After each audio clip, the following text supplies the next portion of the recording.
Welcome, everyone. We are so excited to have you with us this afternoon for another episode of Conversations from Stritch. We are off to a great start this year. It is actually hard to believe that we're in the end of week 2 of the fall semester. It's just amazing how quickly it's going. I did want to mention to everybody here, I mentioned this when we were here 2 weeks ago, that the Signum Fidei Gala is coming up on September 25th. This event raises funds for students, our students who experience an unexpected hardship or loss, usually a family member maybe who has cancer and is hospitalized, and so the family system is kind of having real problems, or a family member who loses a job. And it prevents them from not being able to continue their studies because we raise funds that we can give out an unexpected scholarship to somebody at the end. So wanted to just note that, and note that if you want to attend, you can attend both virtually or in person. Tickets are still on sale. I also wanted to mention today is an incredibly busy day. We'll talk about an event this afternoon, but I just got back from a dedication event for our new virtual reality lab. One of our alumni, Mr. Scott Likens, who graduated in 1996 and has spent his career in computer science. He currently works for PCW, but he donated all the equipment and created an endowment in honor of his father, Thomas Fly Guy Likens.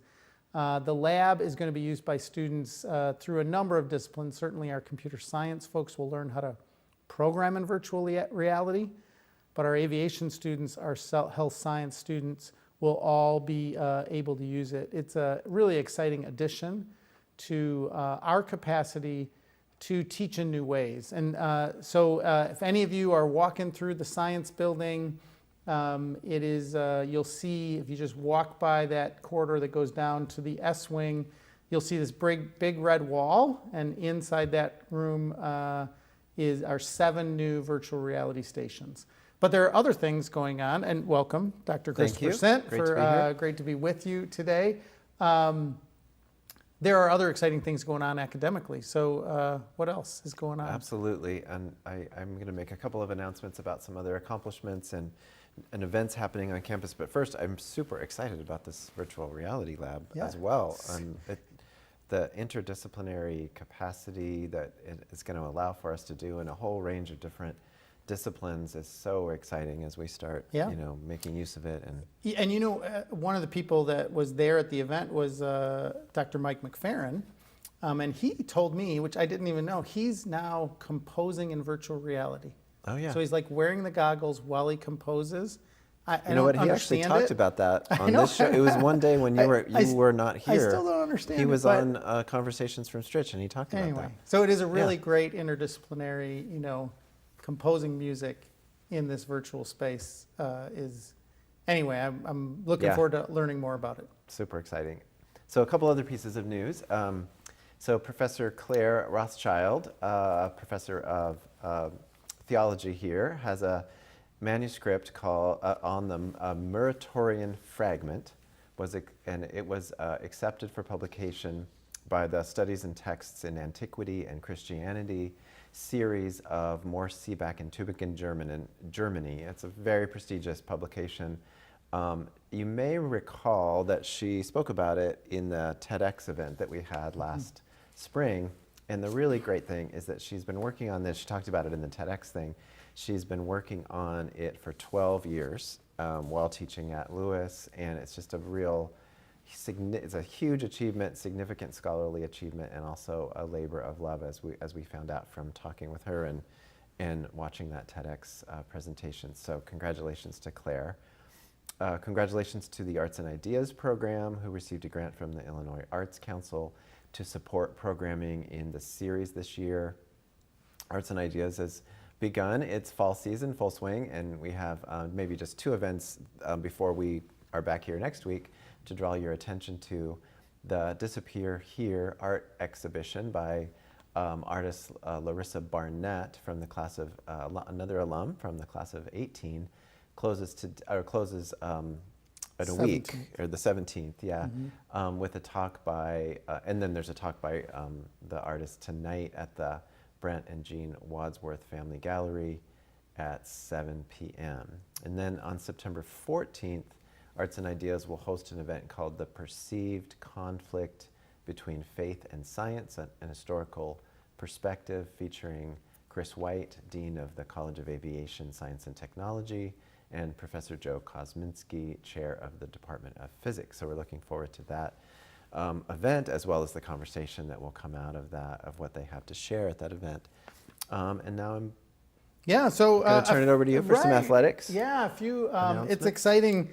Not only is it an exciting time of year for arts and culture and scholarship, but we also are really excited to announce that another alum, it feels like it's an alumni day here on campus, Isaac Jean-Paul, an alum of Lewis University who was on the track team when he was here, won bronze for Team USA in the T13 long jump last Friday, and this is at the 2020 Paralympic Games in Tokyo, Japan. So many people watch the Olympics and many people continue to watch the Paralympics. You may not have noticed that Jean-Paul was in it, but a Lewis alum who won bronze for the U.S.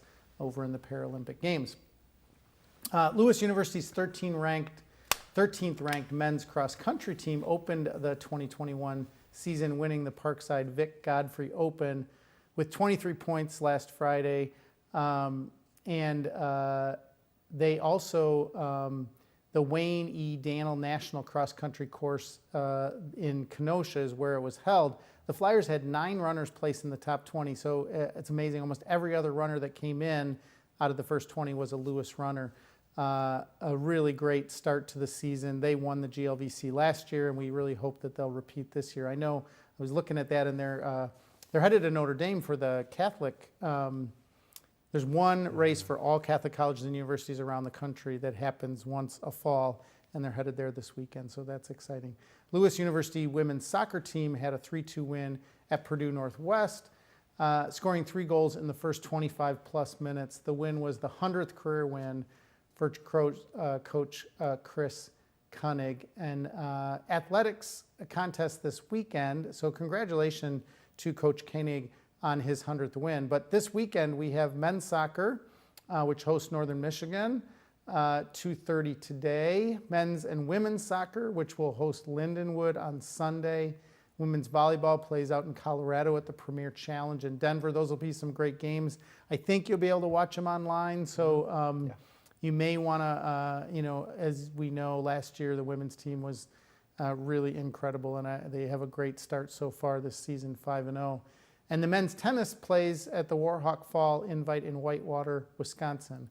Our women's golf team is competing at the Screaming Eagle Invitational in Evansville. So people flying all over the country, driving all over the country to compete. Really exciting time of year.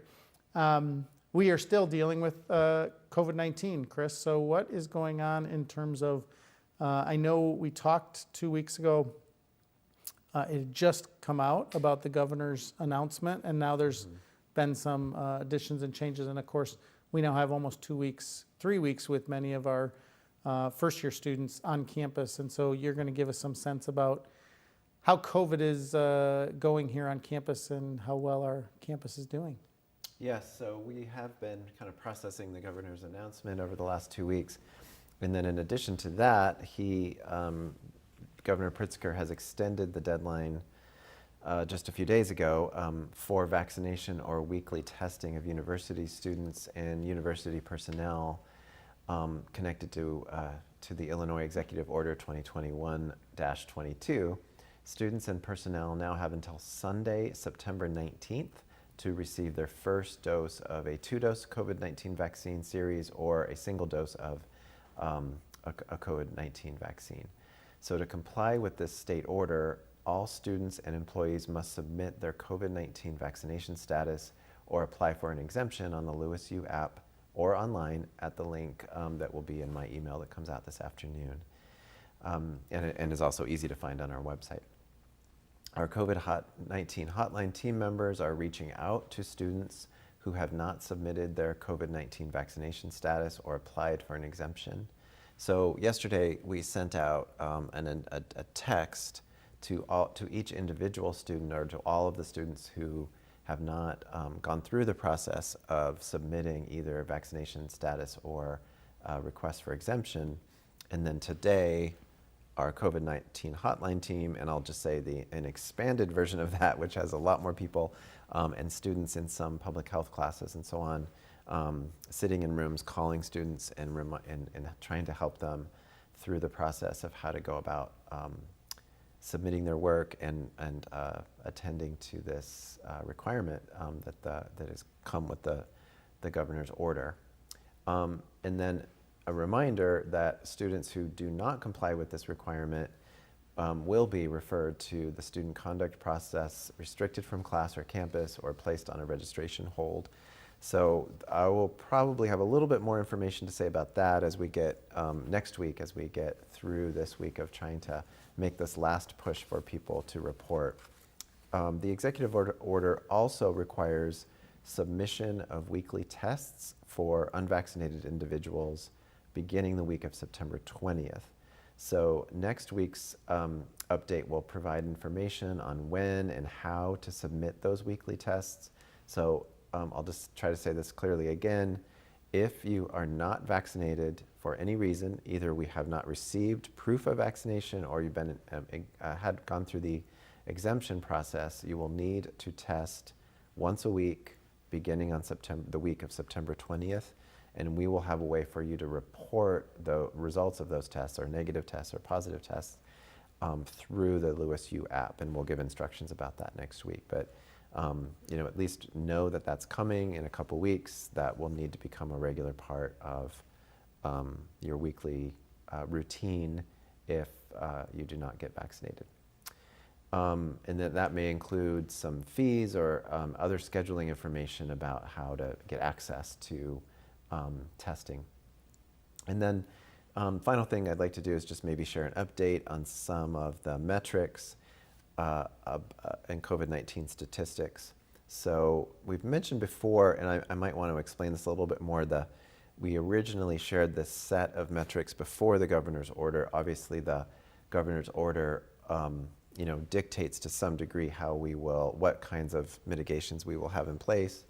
We hope that the situation will reach a point where that order will be lifted and we will, adjust some of our measures, but we will continue to evaluate these metrics as we go forward, regardless of the state of Illinois. So the number of cases per 100,000 in yesterday's update from the CDC was 189.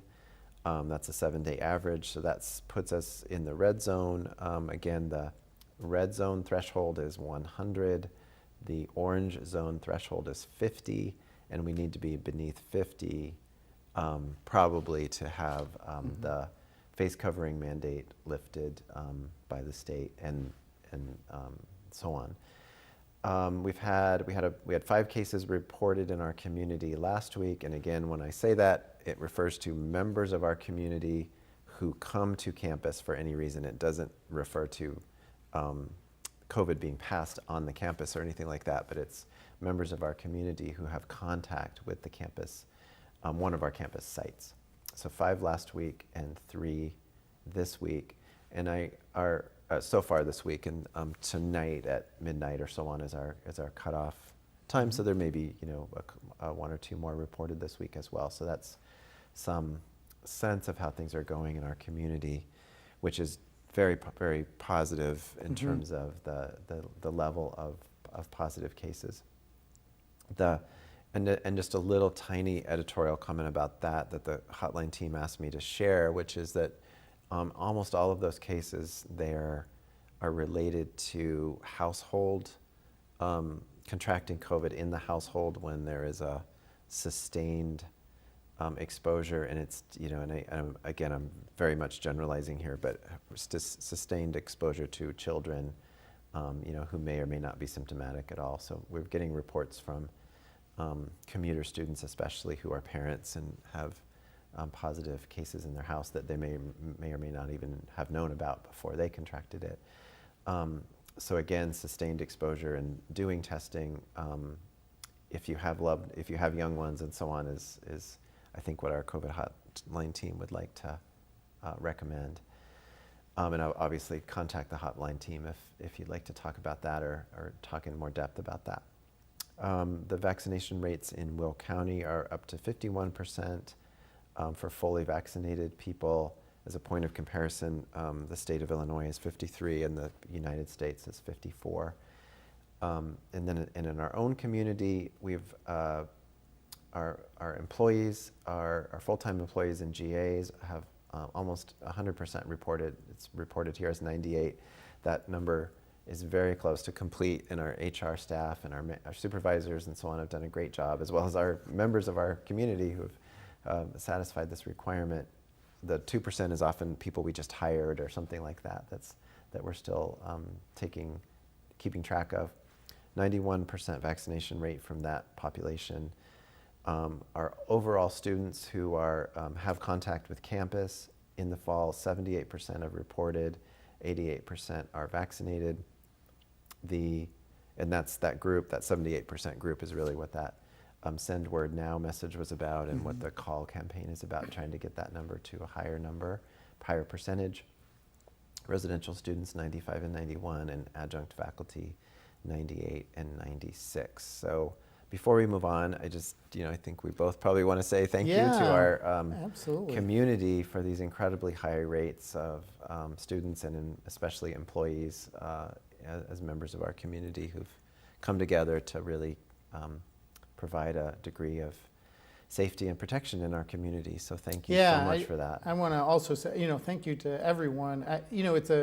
We're a community when you consider all of our employees, adjuncts, everybody, of around 7,000 people. So that we've had last week 5, this week 3 cases out of is a really low rate. And because of the vaccination status of everybody, I think that's really keeping the rate down. So thank you to everybody. I also wanted to just give a little shout out to my mother.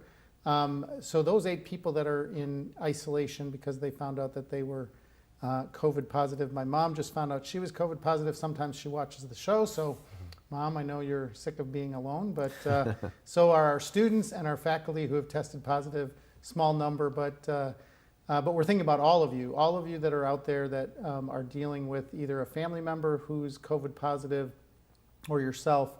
I know it can be a challenge. So we're grateful to all of you who got vaccinated, and for those of you that are having to deal with that, the issues around COVID, we're grateful for your willingness to stay in isolation and take care of the rest of the community by doing that. So, but great work on the part of the COVID hotline team. And I really want to say a big sense of gratitude to Nancy Ryland, who we've had on this show multiple times, and her students who are helping out the hotline team to kind of reach out and to these students. And I want to say, we're going to bring our guest on in just a second.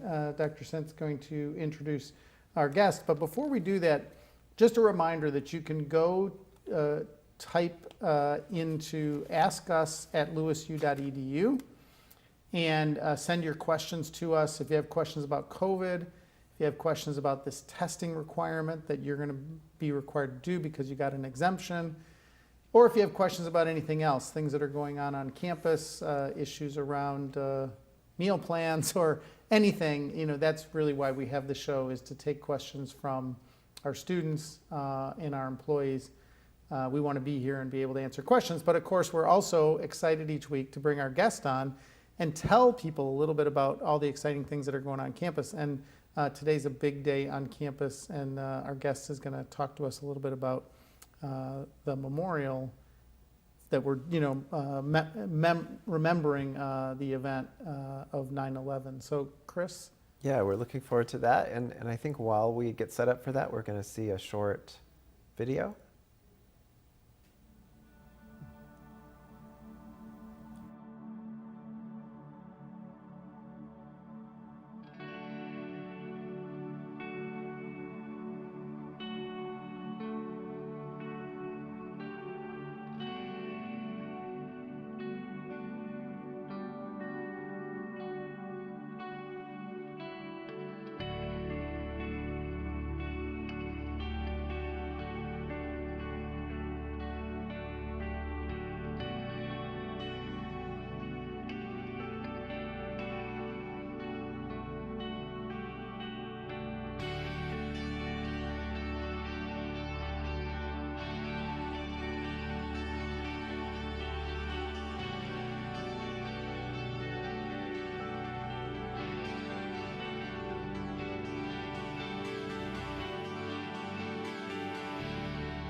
We're back, and I'm so pleased to turn our attention now to the 9/11 memorial remembrance that we have this afternoon, and to help us talk about that and the issues that surround it. We're very pleased to welcome back to our show Dr. Vesna Markovic.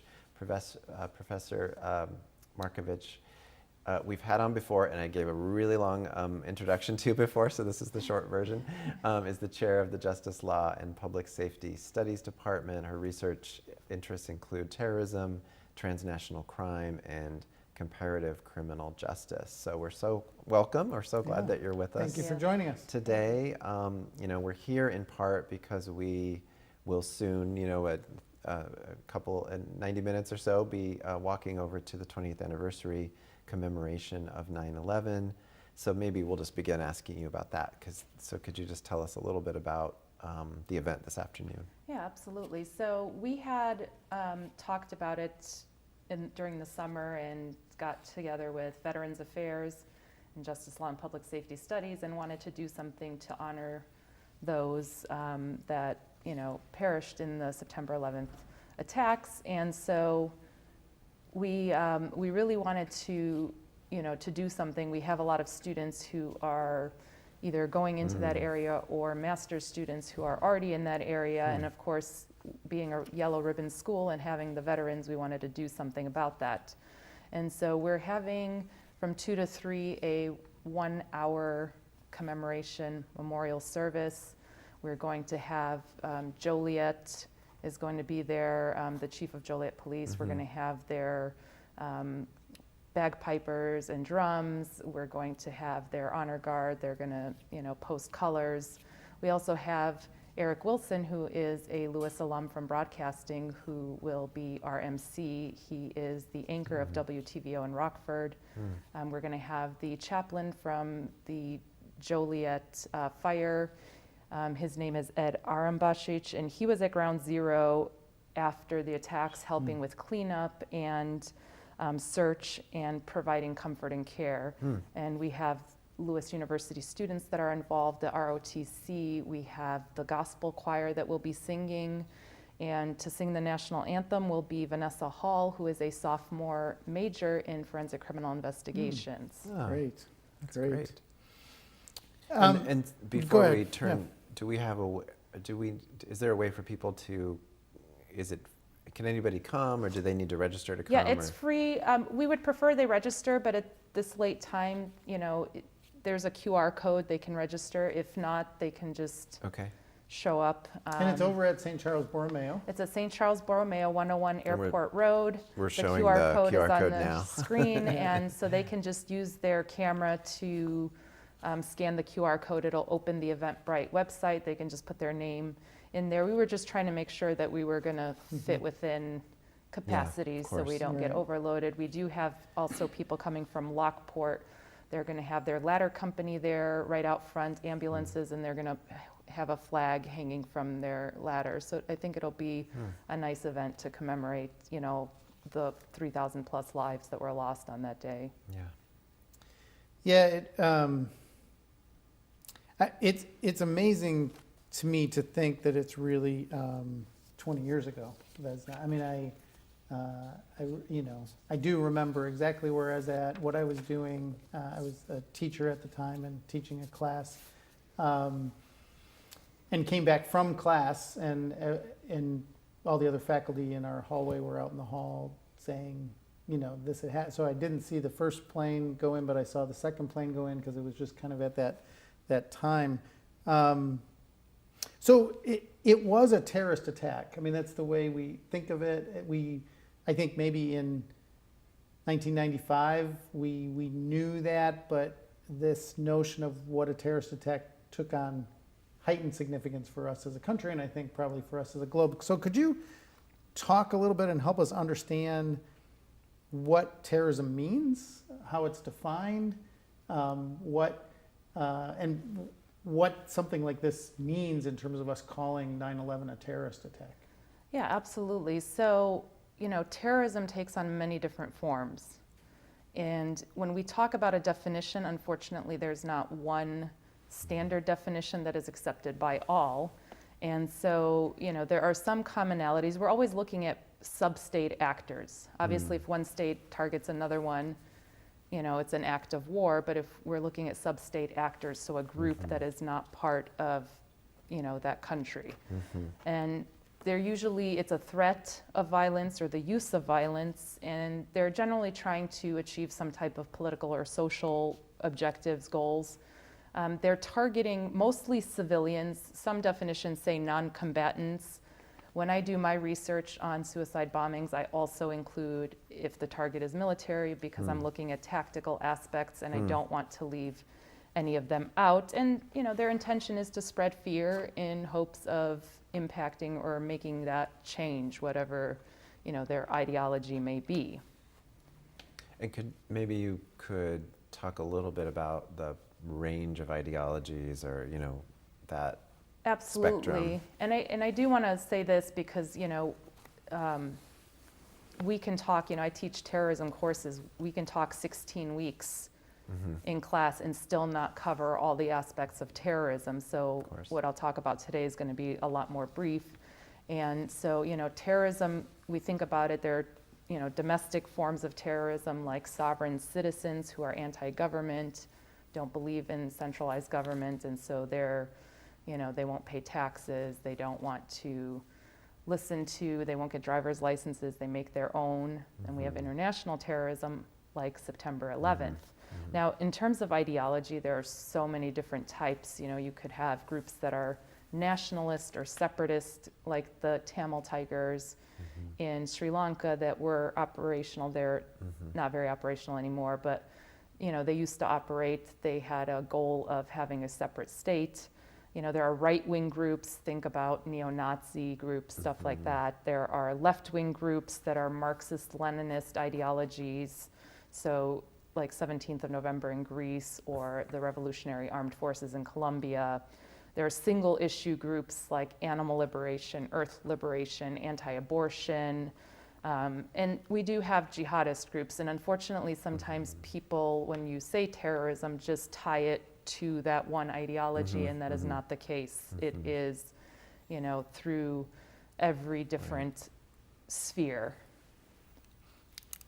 Yeah, so in some ways it's not defined by ideology, it's more by those characteristics that you talked about before. Right, so as long as they're using violence and they're targeting either civilians or non-combatants, and they're, trying to achieve some type of goal, political goal, it doesn't matter necessarily what the ideology is. So there are many ideologies, and we can look at groups like the sovereign citizens that are not only in the US, but in Canada, in Australia, and So I guess I just want to follow up on this a little bit. I know we don't have time today to get into all I know that you get into in a whole course, but I'm interested in whether many of these groups kind of move from the political to terror, like they try to use the political initially, because it seems like what they're basically saying is the political process is not going to work, right? It's failed me in some way, so I'm going to use terrorism to get my objective met, because running for office is not going to work. Me writing my senator is not going to work. None of those normal, and I'm not a state actor, but I want to achieve something. So do you see that people tried to use political means and then they felt like it failed? Or do people start out kind of out of the gate, they just say, I don't believe a political process is going to work. I'm not even going to try it. I'm just going to start with a suicide bombing. It's going to depend on the context, of course. There are some, areas where they feel that there's some type of injustice and they can't use regular political channels. And in other cases, they are, they have that grievance and they just act on it. So it's just going to depend. And there are too many different regional differences to get into on such a short program. Right, sure. So maybe we'll turn our attention a little bit to 9/11, and it's such a powerful event in American cultural history, but it's a really a part of this long continuum of international terror. I just wonder if you could maybe reflect a little bit about some of the forces that were at play that led to it, or you know? Sure, absolutely. So when we look at prior to September 11th, it depends on how far you want to go back, right? We can go and look at the hijackings in the 60s, 70s. We can look at the nationalist separatists that were, in the United States, even in the 70s, 80s. But, a lot of what September 11th came out of after the, Russian invasion of Afghanistan, you had this group called Al-Qaeda form, and in the 1990s, starting in the US, you had these little events that kind of built up. You had the assassination of Meir Rabbi Kahane in 1990. You had the first World Trade Center. And of course, we had the 1995 Oklahoma City bombing, which had nothing to do with jihadist terrorism, and it was such a major impact, and it made a lot of significant changes in the ability for people to be able to get explosive materials. And then, 1998 US embassy bombings in Kenya and Tanzania, then the USS Cole in October of 2000, killing 17 sailors. And they kept leading up to, and then of course, September 11th. The interesting thing is, today is the 20th anniversary, 9/9/2001, when Al-Qaeda assassinated Northern Alliance commander Ahmad Shah Massoud via a suicide bombing 2 days before the attacks on September 11th, knowing that once that happened, the first person the U.S. would contact in Afghanistan would be the Northern Alliance, as they were allies, and they assassinated him 2 days before, and then the attacks happened on September 11th, something that we have not seen before.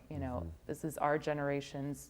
You remember where you were, exactly what you were doing when that happened. And, the event today is just kind of, to keep that memory alive, just because, when I started teaching, students were in their teens when September 11th happened, and every year it just keeps going down, down, down. And now freshmen coming into undergrad programs were not even born when So what does September it 11th mean? happened. What do you think it means? Because you talk to students more about this event, certainly, than I do.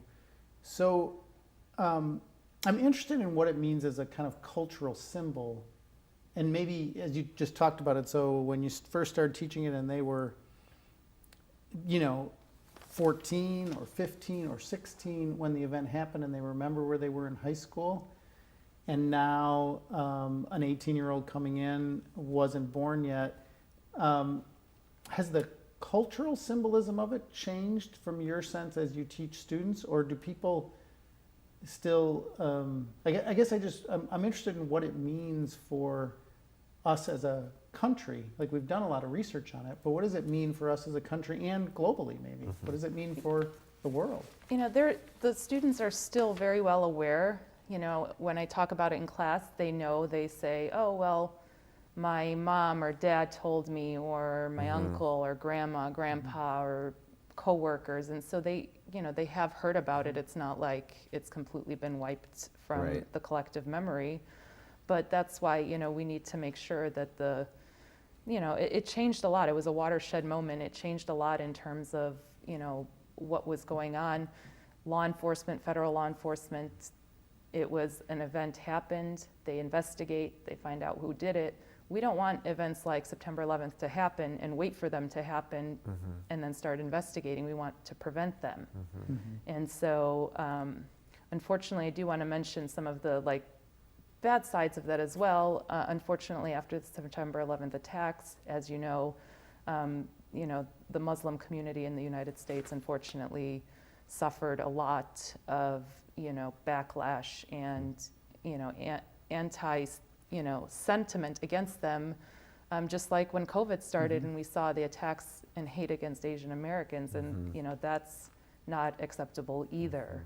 But we want to keep the memory alive. And if we look at since September 11th, there have been some attacks around the world and in the US that are jihadist in nature, but if we look at from 2001 to now, most of the attacks that are occurring in the United States specifically, more of the deaths came from the far right. So groups like, the Sovereign Citizens or KKK or groups, that are espousing a far right ideology. And then we have other ones like misogyny, incel, which are involuntary celibates.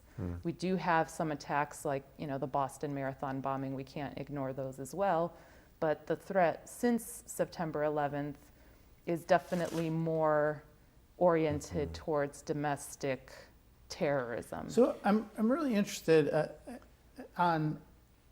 you mentioned how much kind of has changed. I think for our audience, it would be interesting from your perspective, what has made the biggest difference? So we haven't had a big international terrorist attack since 9/11 in the United States. Certainly there's been some of those events in other parts of the world that have been international acts. Some of us experience this all the time. So we experience TSA in the airports, right? We experience other things, but what do you think is the most impactful? Is it on the ground assets and kind of CIA, NSA work, or is it or is it all the above that has the impact? Could I interrupt? Yeah, please. Maybe before, if we could, I want to hear the answer to that question, but maybe just talk a little bit about what are some of the practical impacts that are in our lives, that really came out of the reaction to 9/11. Well, even as I mentioned before, Oklahoma City, getting explosives is a lot more difficult. Boston bombings killed 3 people. That's 3 people too many, but it's not as major or catastrophic attack as could have been. We saw what happened, in 1995 when Timothy McVeigh drove the truck packed with ammonium nitrate and, basically fertilizer, and right in front of the Alfred P. Murrah Federal Building in Oklahoma City. And so that's where really some of the changes started. But then, of course, after September 11th, we had the formation of the Department of Homeland Security, which at the time was just an office, and now it's this whole department that is meant to help with the communication, between agencies and kind of, have all these agencies that are under Department of Homeland Security that are helping with, not just terrorist attacks, but like, for example, FEMA, which is focused on, natural disasters, like after Hurricane Ida a few weeks ago, which occurred on the 16th anniversary of Hurricane Katrina. And so they're looking at catastrophic events, whether they be, weather, man-made, or terrorism, and building resilience. And so creating these departments now, some of the departments were just moved under the Department of Homeland Security. They already existed before, and some were created. And now, you mentioned the TSA. That was, TSA is Transportation Safety Administration. We see them at the airports, but they're charged with so many more things, including waterways and railways and, any type of transportation. And we don't think of them as that because we only see them really at the airports. And have some of the charges of these agencies changed? Are their priorities directly connected to these? Yeah, so some of them changed. So for example, some federal agencies that were tasked with, the law enforcement side, like the FBI, now they have counterintelligence units, counterterrorism units that are, making sure that, these attacks would not happen again. And it's partially, as you asked earlier, it's a combination of things. People are more aware, right? You have those campaigns. If you see something, say something. If there's something suspicious, if there's a bag that seems suspicious in a certain place, people take it more seriously and are well aware of these events. Nowadays, we don't only see bombings, we're seeing mass shootings, we're seeing vehicle rammings in that terrorism sphere, so they don't really need that technology anymore to be able to carry out attacks.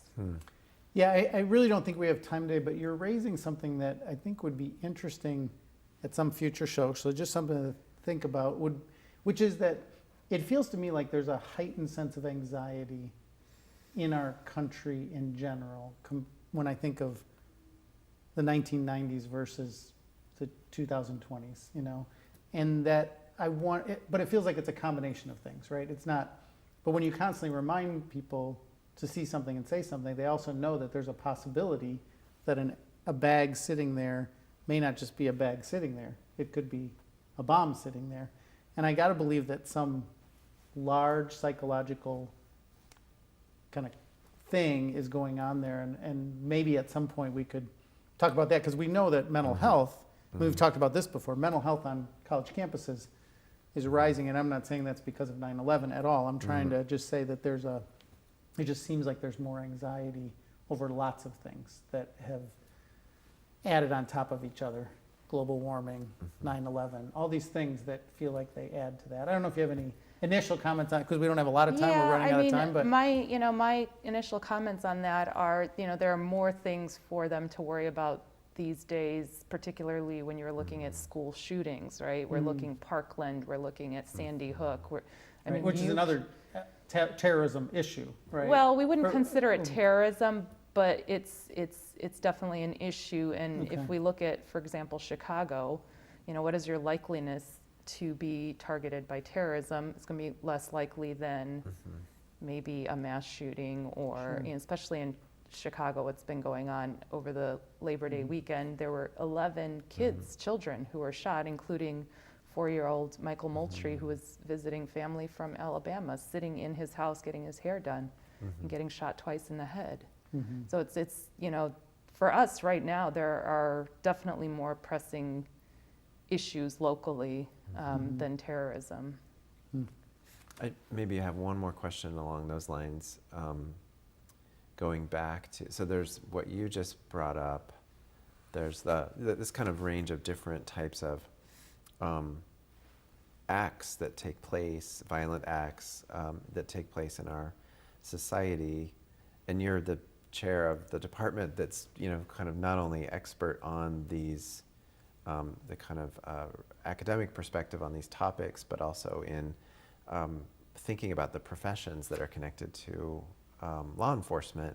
And I'm just wondering if how has the preparation of law enforcement, from that range of potential FBI agents to police officers evolved over this time, or how has it been impacted by this? Well, they've definitely been impacted. When we think about the murder of George Floyd, and we definitely don't want people like that officer to be in that profession at all. Right. So we want to prepare our students. We have ethics classes. They're taking religion classes outside of criminal justice specific, and social justice and diversity, and other classes that will hopefully prepare, have them more prepared to use their skills. And we talked about this in the last conversations from Stritch about, officers with college degrees versus officers that don't, and their ability to maybe problem solve without using force. Yeah.